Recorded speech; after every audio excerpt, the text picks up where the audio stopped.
বিসমিল্লাহিৰৰহমানিৰৰহিম। মই সাক্ষী দিওঁ যে আল্লাহৰ বাহিৰে আন কোনো মাবুদ নাই। হযৰত মুহাম্মদ সাল্লাল্লাহু আলাইহি ওয়াসাল্লাম আল্লাহৰ বান্দা ও ৰাসূল। আসসালামু আলাইকুম ওয়া ৰাহমাতুল্লাহি ওয়া বাৰাকাতুহু।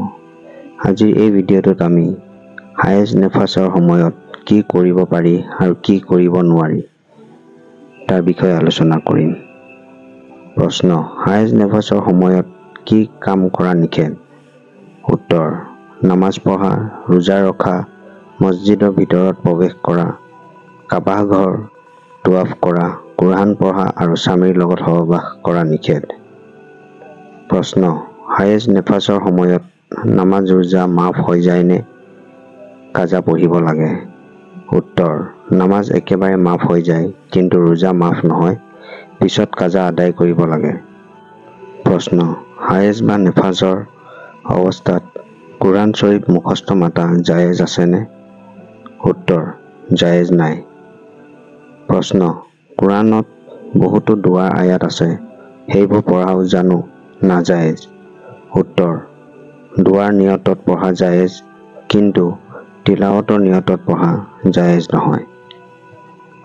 প্ৰশ্ন: বহুতো মহিলাই কণ কণ ল'ৰা-ছোৱালীক কুৰআন শিকায়, এওঁলোকে হায়েজ নেফাছৰ সময়ত কেনেকৈ শিকাব?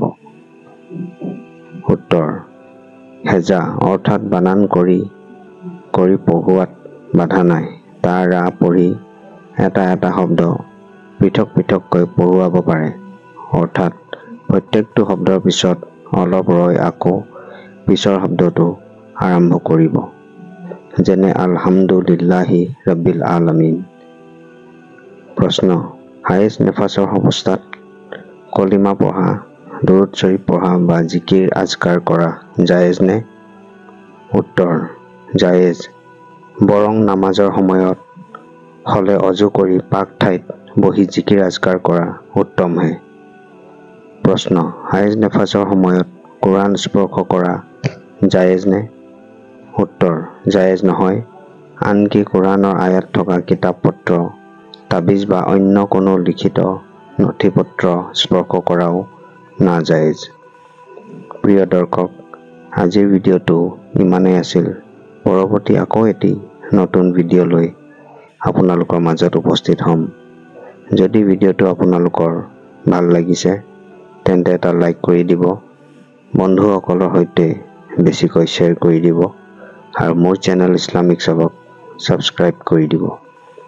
লগতে কাষত থকা বেল আইকনটো টিপি দিব, যাতে মোৰ সকলোবোৰ নতুন ভিডিঅ'ৰ নটিফিকেশ্যন সকলোতকৈ আগত আপুনি পায়। আসসালামু আলাইকুম, আল্লাহ হাফিজ।